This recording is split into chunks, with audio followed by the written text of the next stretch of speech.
Muy buenos días, muy buenas tardes tengan todos ustedes. Como cada semana, bienvenidos sean a Cristo en nuestra familia. Le damos gracias a Dios por este día. Gracias a Dios por todas y cada una de sus bendiciones. El mostrar agradecimiento es obedecer la exhortación que Dios nos hace para estar agradecidos en todo y por todo. ¿Está usted agradecido el día de hoy con Dios por todas las bendiciones que ha traído sobre su vida? ¿Está usted agradecido con Dios, incluso por las pruebas del día a día? Pruebas que quizás para muchos hayan sido difíciles de sobrellevar. Pero la palabra de Dios se mantiene fiel y firme cuando Él nos dice que no nos ha sobrevenido ninguna prueba, ninguna lucha que no podamos soportar y de la cual salir adelante. Y además no salimos nosotros solos adelante por nuestro propio esfuerzo o por nuestra propia inteligencia, porque la palabra de Dios dice que juntamente con la prueba es Dios el que nos da la salida. Y la prueba tiene un propósito. El propósito de las pruebas es transformarnos en las personas que Dios desea para llevar a cabo sus propósitos, no los nuestros. Ciertamente hay circunstancias en las cuales yo puedo exclamar: Señor, ya no puedo. Me es muy difícil. No puedo con esta problemática, no puedo con estos problemas, no puedo con esta experiencia. ¿Cuántas veces quizás a lo largo de nuestra vida no hemos estado ahí? Y hoy seguramente podemos voltear hacia atrás y ver que salimos de esas experiencias dolorosas, de esas pruebas, generalmente saliendo mucho más fortalecidos, con otro entendimiento, con otra visión. Conforme a la voluntad y los propósitos de Dios, Él desea que nuestras vidas sean de bendición para otros, que nosotros podamos dar testimonio de lo que Dios ha hecho en nuestras vidas, que podamos ser de bendición para otros, que podamos exhortarlos, consolarlos, animarlos, que podamos compartirles la palabra de Dios, que podamos testificar que Dios es real, que Dios es verdadero, que Dios es soberano, que podamos testificar que Dios envió a su Hijo llamado Jesucristo en propiciación, en rescate por todos nosotros,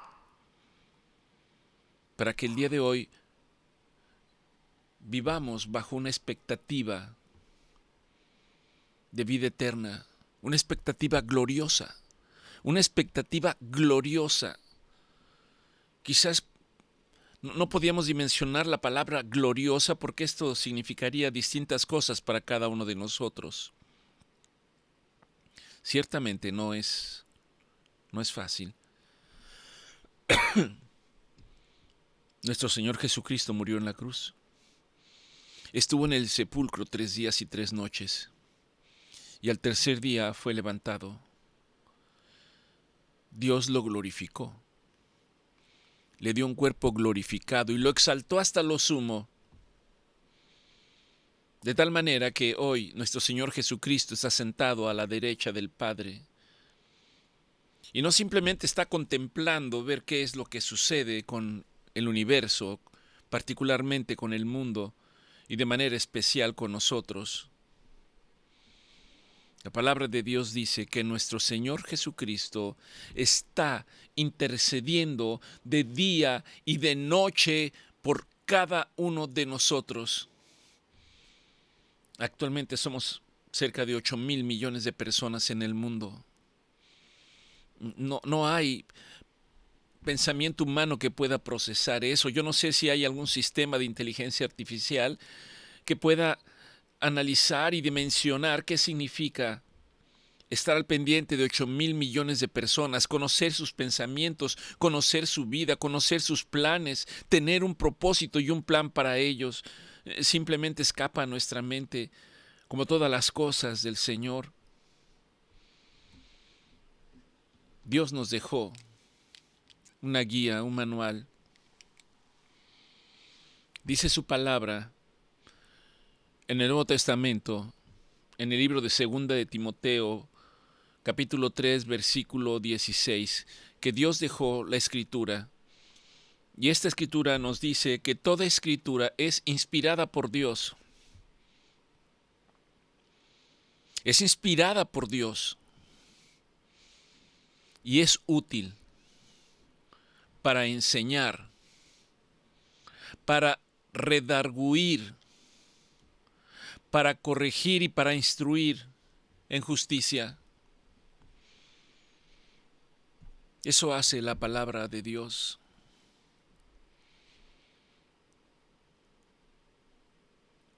Personas piensan que la Escritura es simplemente un libro más escrito por los hombres. Yo les pregunto a ustedes, ¿conocen algún libro que haya sido escrito a lo largo de prácticamente 2000 años, un poco más, por distintas personas en el tiempo? Es imposible que eso lleve una secuencia. Es imposible establecer una relación entre unos y otros. Actualmente sé que hay autores contemporáneos que alguien hizo una obra y otro la continúa, pero la esencia no es la misma. Y en este libro no hay contradicciones.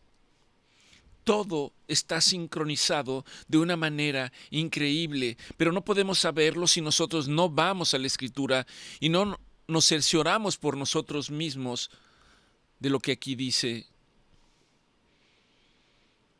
Ayúdanos, Señor. Ayúdanos, Señor, esta media tarde. Ayúdanos, Padre, para tener la capacidad de tener una relación contigo, para tener una relación en la que nosotros podamos hablarte y tú puedas contestarnos, Señor. Ayúdanos, Señor, aumenta nuestra fe. Un hombre en la Escritura dijo, creo, pero ayuda mi fe. Hoy yo puedo decir lo mismo, Señor, yo creo, pero ayuda a mi fe. A veces pensamos que la fe es simplemente esperar manifestaciones creativas o milagros. La fe va mucho más allá. La fe tiene que ver con escuchar la palabra de Dios, la dirección de Dios, conocer los pensamientos de Dios, conocer los propósitos de Dios, conocer la voluntad de Dios. Dios nos exhorta, como lo hemos visto en nuestras últimas reuniones, en la que el Señor nos exhorta y nos dice que no tratemos de fabricar en nuestras propias fuerzas lo que significa Dios y lo que Dios prometió hacer con su poder. No tratemos de estructurarlo humanamente, no lo vamos a lograr, vamos a terminar confundidos. Aún aquellas personas que creen en Dios tratan de demostrar que Dios está con ellos. La palabra del Señor dice que Dios ve a los buenos y a los malos, que el sol sale sobre buenos y sobre malos, que la lluvia desciende sobre los buenos y sobre los malos. De tal manera que alguien que no entiende a Dios y alguien que anda por malos caminos puede tener un destello de saber que Dios existe, aunque no lo comprenda y no lo acepte y no enderece su vida, sus caminos. Pero particularmente aquel que conoce la palabra, aquel que Dios se ha manifestado a su vida, a ellos, como a mí, Dios nos habla y nos dice que no tratemos de demostrarle al mundo que Dios está con nosotros. forzando situaciones, trayendo situaciones para demostrar que Dios está con nosotros. Indudablemente que Dios está con nosotros. De tal manera amó Dios al mundo que ha entregado a su Hijo, nuestro Señor Jesucristo, en sacrificio por todos nosotros. Por supuesto que Dios está con nosotros. Por supuesto que Dios habla principalmente a través de su palabra, a través de la Biblia, de la palabra escrita. Por supuesto que hay promesa tras promesa tras promesa. Y hablamos en nuestra reunión pasada que a veces esas promesas probablemente ni siquiera las veamos en nuestra vida terrenal. Como ejemplos hay en la Escritura, algunas de ellas sí.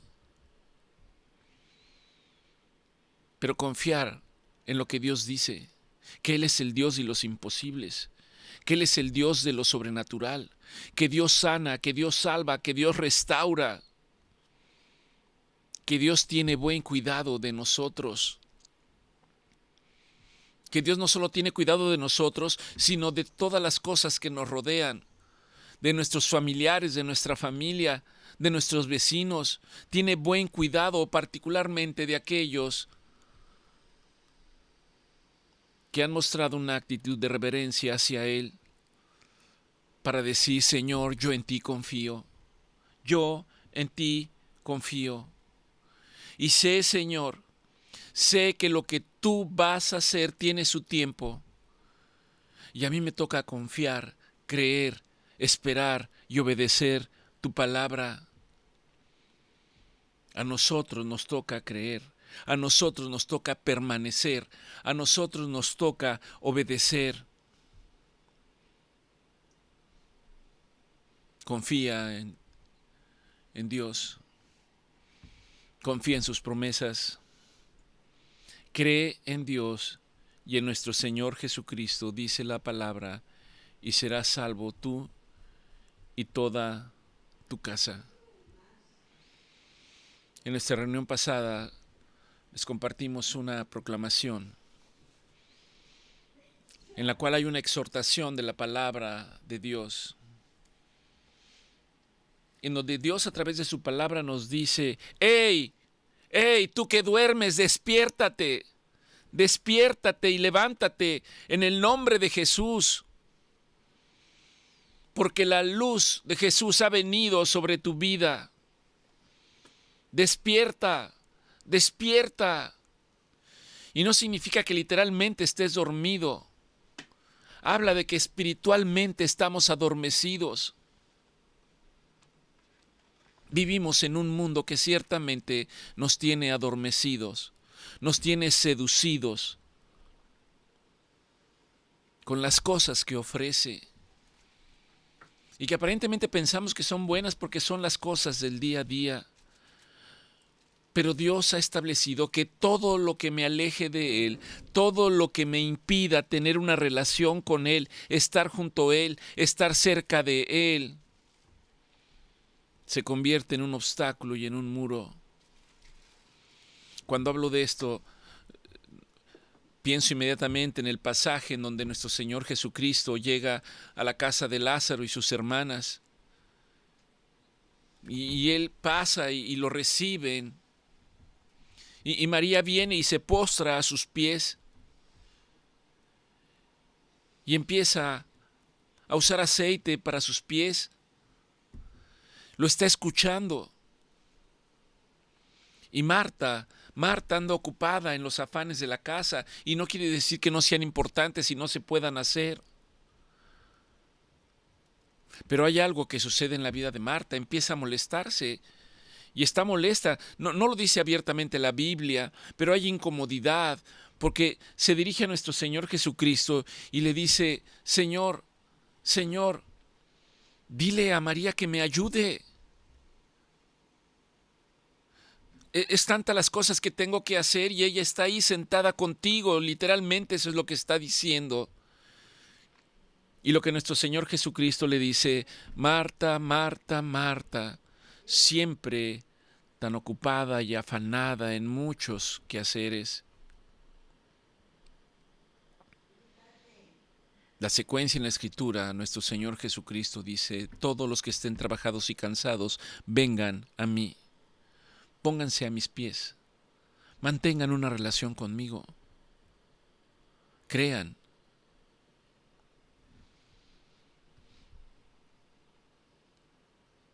No pertenecemos a la oscuridad. Aquellos que han reconocido que Jesucristo es el Hijo de Dios, han pasado de la oscuridad a la luz. Han pasado de la noche al día hablando espiritualmente. El Padre nos ha librado de la potestad de las tinieblas y nos ha pasado de las tinieblas al reino de la luz de su Hijo, al reino admirable. Por eso, sabiendo que estamos en el reino de la luz, podemos decir que la gloria de Dios resplandece sobre nuestra vida y que Cristo es la luz de este mundo. Todo el que no está en Cristo anda en obscuridad. Hay una exhortación en la palabra de Dios donde dice que seamos sobrios. Hemos hablado de lo que significa esta palabra sobrio. Sobrio es no estar bajo el influjo de cosas externas. Habitualmente se emplea para decir que la persona no está bajo el influjo de sustancias que alteran su mente. Por ejemplo, alguien que bebe alcohol de manera no moderada, alguien que fuma drogas o inhala drogas, se trastornan sus sentidos, se trastorna su mente, no están sobrios, no están pensando, no tienen claridad en su mente. Esto es lo que el Señor dice, que seamos sobrios, que estemos alertas, que estemos atentos. ¿Y para qué necesitamos estar alertas y atentos? Primeramente, para estar sensibles y escuchar la voz de Dios, pero también para estar alertas contra los ataques del reino de las tinieblas. La Escritura dice en una de las cartas de Pedro: ser sobrios porque Satanás anda como león rugiente buscando a quien devorar. ¿A quién devora? Al que dejó de estar sobrio, al que dejó de estar atento, al que dejó de estar alerta, al que desea permanecer en la ignorancia, en la oscuridad, al que no desea tener una relación con Dios ni saber nada de nuestro Señor Jesucristo. Alguien puede decir, humanamente hablando, bueno, cada quien tiene derecho a pensar en lo que quiera. ¿Es esto verdad? Yo pienso que no. Yo pienso que aquellos a los cuales Dios se ha presentado a su vida y ha resplandecido sobre su vida, tenemos una responsabilidad de hablarles a los demás de que Dios es real, de que sus promesas son reales, de que el Hijo es verdad, y el conocimiento de todo lo que esto implica. Despiértate, levántate de los muertos. Hay gente que está muerta en vida. Hay gente que dejó de estar viva, que ha perdido la esperanza, que viven en la ansiedad y en la depresión. Personas que están cautivas por la depresión están muertos en vida. No tienen esperanza, no quieren levantarse para trabajar, no quieren hacer nada. Esto se llama depresión. Y la depresión no viene de Dios. Dios no desea eso para nosotros. Dios nos exhorta y nos dice: levántate, levántate, ya es hora de levantarnos. No podemos seguir bajo el dominio de la oscuridad. Y no lo hacemos nosotros. Pareciera que los pasos son muy sencillos. Pareciera cree en Dios, cree en su Hijo, nuestro Señor Jesucristo, e inmediatamente vendrá el Espíritu Santo de Dios, te sellará. Y dice el apóstol Pablo, la obra no es nuestra, la obra es obra del Espíritu Santo obrando en nuestra vida. Ni siquiera es porque nosotros querramos. Lo que nosotros tenemos que hacer es ir al conocimiento profundo de la palabra de Dios, atesorar la palabra de Dios, tener la palabra de Dios, pensar en la palabra de Dios, hablar la palabra de Dios. Y el Espíritu Santo actuará y te va a sorprender de las cosas que hace. Personas incluso que creen se detienen esperando en una expectativa determinada conforme a los deseos de su corazón y están estancados, están detenidos porque no pueden ir hacia adelante. El Señor quiere mostrarnos tantas cosas. Dice la palabra del Señor que todos somos hijos de luz, aquellos que han reconocido al Hijo, a nuestro Señor Jesucristo como el Hijo de Dios. Y por lo tanto nos dice que no andamos como los demás y nos exhorta para velar y ser sobrios. Primera de Timoteo 5:6. Y aquí está otra vez esta palabra: seamos sobrios, sobrios, sobrios. Hay una serie de escrituras en el Antiguo Testamento en donde hay una exhortación diciendo que si clamamos a Dios, el Señor hará resplandecer su rostro sobre nosotros, sobre nuestra vida, sobre nuestra casa, sobre nuestra familia. Y cuando eso ocurre, dice que la gloria de Dios ha nacido sobre nosotros. En Juan 8:12, nuestro Señor Jesucristo está hablando y dice: yo soy la luz del mundo. Yo soy la luz del mundo. Y el que me sigue no andará en tinieblas. Si no estás en Jesucristo, estás en tinieblas. No importa que aparentemente estés siendo exitoso, te esté yendo muy bien, tengas bienes materiales. Si no estás en Cristo Jesús, tu vida está en tinieblas. Necesitamos la presencia de nuestro Señor Jesucristo en nuestra vida. Dios mandó que en las tinieblas resplandezca la luz. Cuando la luz viene, es evidente que la luz ha llegado. Dios quiere quitarnos la condenación eterna. Sin Cristo estamos condenados a la muerte eterna. Estamos muertos en vida. Pero Cristo dice que Él ha venido para darnos vida, vida en abundancia, vida eterna. El deseo de Dios es de levantarnos a todos, de despertarnos a todos. El deseo de Dios es que ninguno se pierda. Pero no puede obligarnos Dios. Si quisiera obligarnos, seríamos como robots, como autómatas, como un sistema de software ahora que hay muchos, como la IA. Dios quiere que vayamos hacia la luz.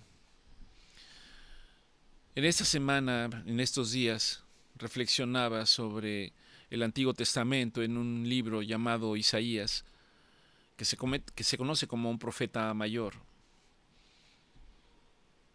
Isaías fue llamado para proclamar la palabra de Dios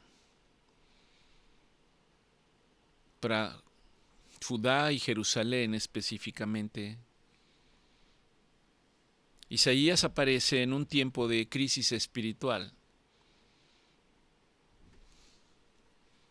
Quizás el Señor esté levantando hoy profetas como Isaías en nuestro mundo actual, que está en crisis espiritual. Dice aquí que Isaías vivió en tiempos de idolatría.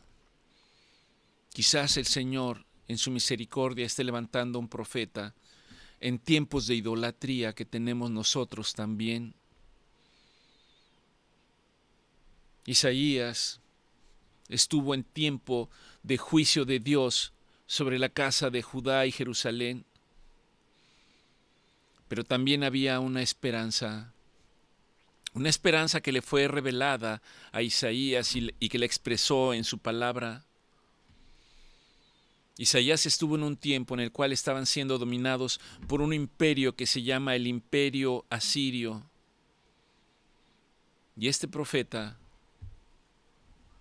por lo menos de lo que se dispone y se conoce, finalmente murió aserrado, lo partieron en dos. Alguien diría, ¿y este era el profeta de Dios? ¿Por qué Dios no lo libró? Recuerde que nuestra lucha es espiritual. Se desata con violencia contra los hijos de Dios, contra los hijos de la luz. Personas que antes quizás no entendían la palabra, no conocían la palabra, cuando han venido a la palabra me han expresado y han dicho, ¿por qué? ¿Por qué, doctor, ahora que leo la Biblia, ahora que voy a una congregación, ahora que trato de aprender, parece que los problemas han aumentado mucho más y problemas no fáciles? Porque es una lucha espiritual. Es una lucha espiritual. Pero si no entendemos quién es Dios, si no entendemos quién es el Hijo de Dios, nuestro Señor Jesucristo, difícilmente podemos entender lo que es una lucha espiritual. Ahora, el hecho de decir que Isaías vivió en el tiempo del imperio de Asiria, esto también me lleva a considerar expresiones que a veces escucho y que dicen que la Biblia no es real, que no fue escrita por Dios, que no fue inspirada por Dios, que es un invento de los hombres. La Biblia tiene un respaldo total y absoluto. Dios no se equivoca absolutamente nada. La existencia del imperio asiria está perfectamente documentada en los libros de historia. Ahora mismo usted puede acceder y buscar ahí en un sistema de software que le explique qué es el imperio de Asiria, de qué año a qué año fue establecido, por qué se caracterizó. Recuerdo que la primera vez que escuché hablar del imperio de Asiria fue cuando estaba en primer año de secundaria. Llevábamos una materia que se llamaba Historia Universal. Actualmente sabemos que parte de ese reino estuvo en las regiones que hoy incluso conocemos como Irak, en donde ciertos grupos, que no preciso el nombre en este momento, destruyeron la cultura arqueológica que había en esos lugares, completamente. Pero era testimonio de que este imperio existió y aparece en la palabra de Dios, señalando a personajes y ciudades como Judá, Nínive, Sennacherib, constantemente. Y aún en la Biblia se hace referencia a ello. En el libro de Isaías, capítulo 10, versículo 5, Dios está hablando y está diciendo, oh Asiria, vara y báculo de mi furor, vara y báculo de mi ira. En tu mano he puesto mi ira, en tu mano he puesto mi enojo, es lo que está diciendo el Señor. Y esto muestra que Dios trae juicio sobre las naciones, particularmente sobre las naciones que persisten y se obstinan en negar la presencia de Dios. Se considera que Isaías vivió casi un siglo antes de que nuestro Señor Jesucristo viniera. Un siglo antes, 1000 años antes. Solo el hecho de leer este libro me debe de llevar a pensar y a razonar sobre el hecho de que 1000 años antes está hablando de un personaje llamado Jesucristo y que está hablando de lo que Él vendría a ser, que Él vino a hacer luz a su pueblo, que Él vendría a libertarnos, que Él vendría a liberarnos.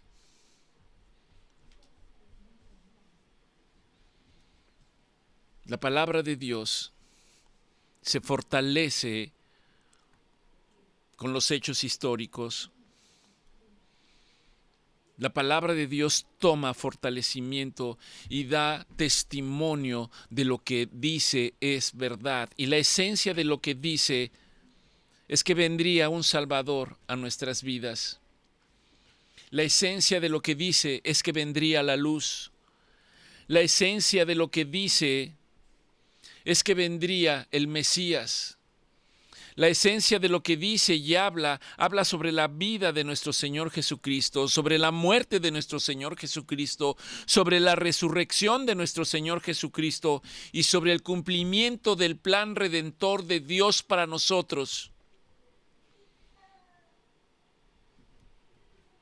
Isaías no se llama profeta mayor porque sea más importante. Se habla por la información que está vertida en el libro. Me parece que es el libro más largo de toda la Escritura, y por la aportación que hace, tanto desde el punto de vista bíblico como histórico. En Isaías se habla del juicio de Dios. Pocas veces pensamos en el juicio de Dios. La gente no quiere pensar en el juicio de Dios. La gente solamente quiere pensar en el amor de Dios, pero desde un concepto humano. Dios es amor. Por lo tanto, todo lo que el hombre piense que es amor está justificado, aunque esto a veces termina en perversiones humanas. El libro de Isaías habla de la santidad de Dios. Isaías tiene una revelación en donde en un momento determinado está sentado frente al trono de Dios, y en donde Isaías dice: ¿cómo yo, siendo hombre de labios inmundos, han visto a mi rey? Soy hombre muerto, soy hombre muerto.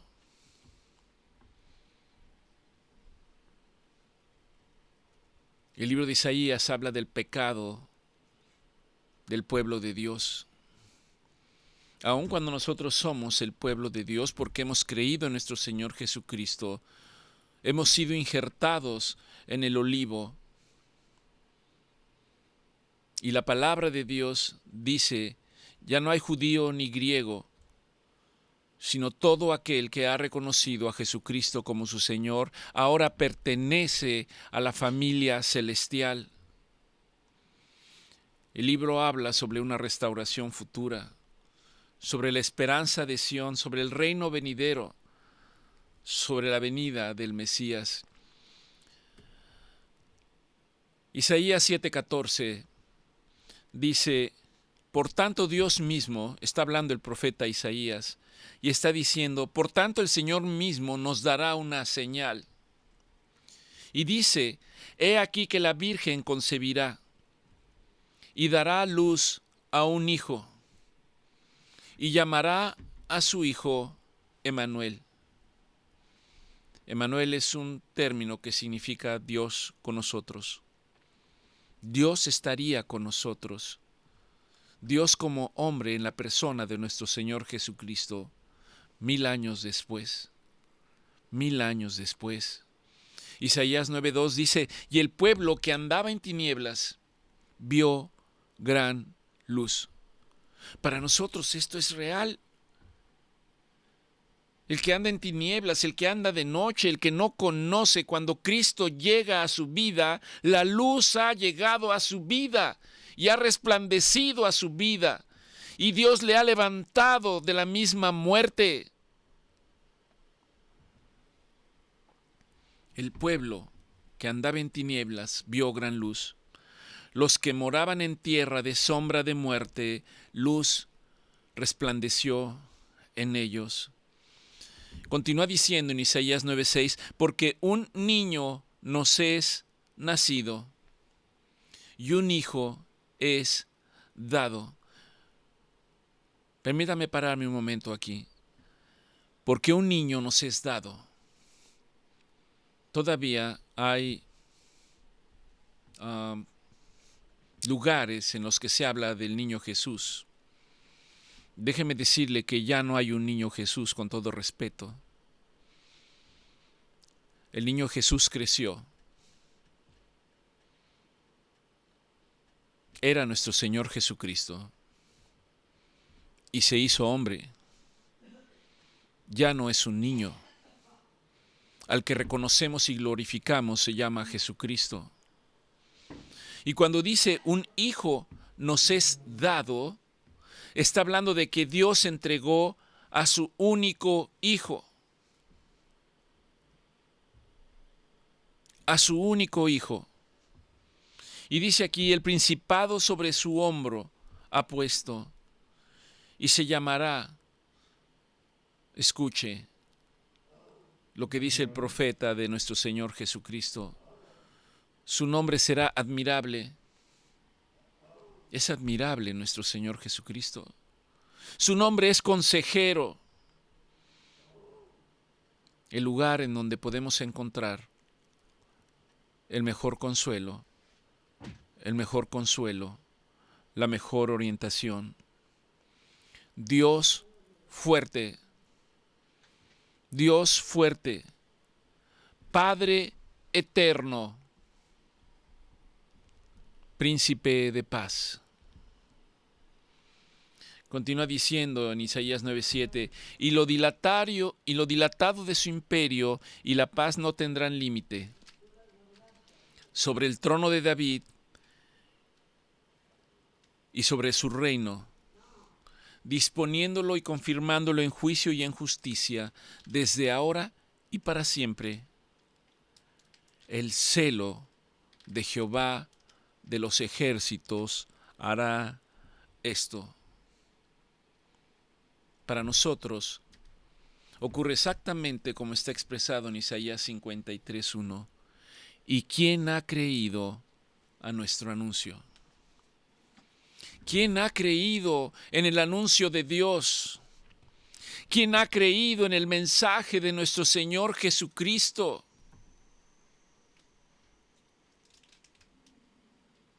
Dios necesita levantar hombres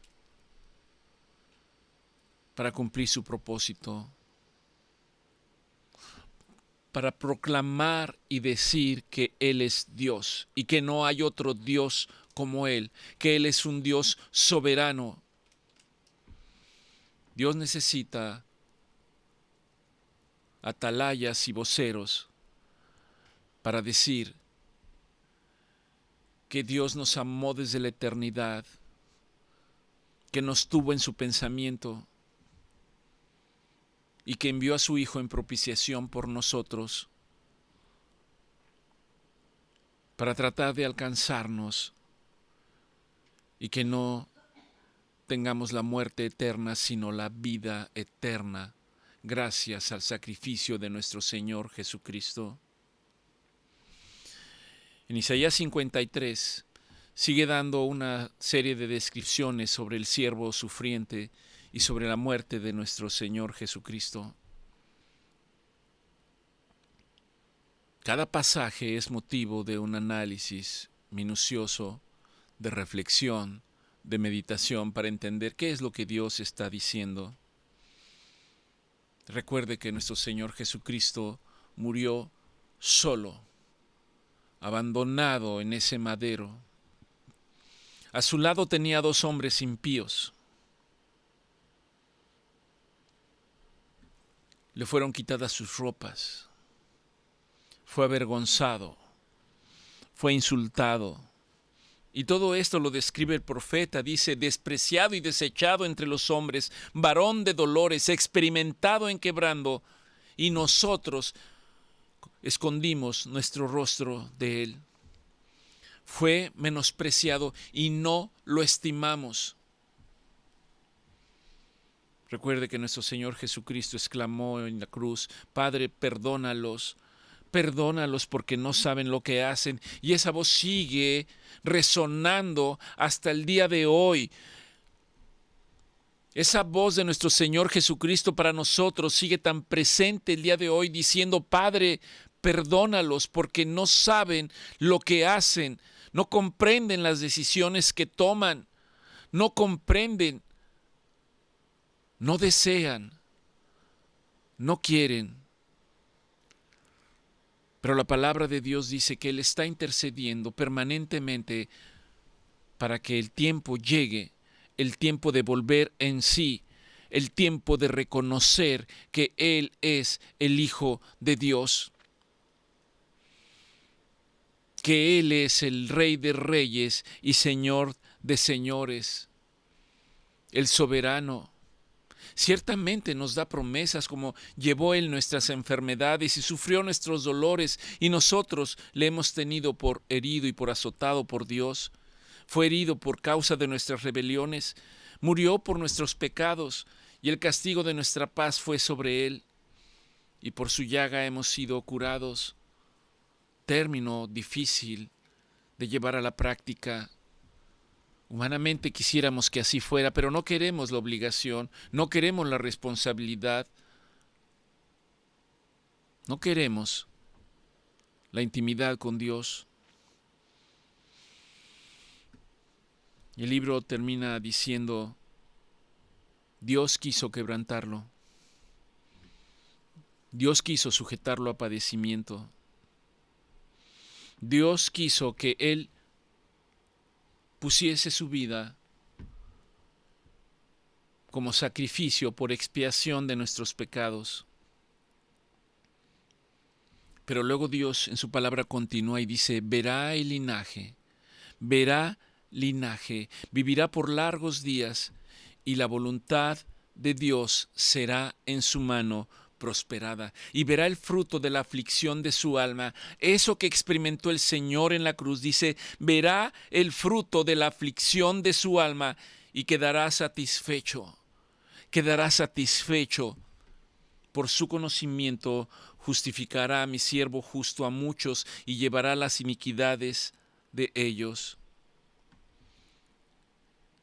Eso es lo que nuestro Señor Jesucristo hizo por nosotros.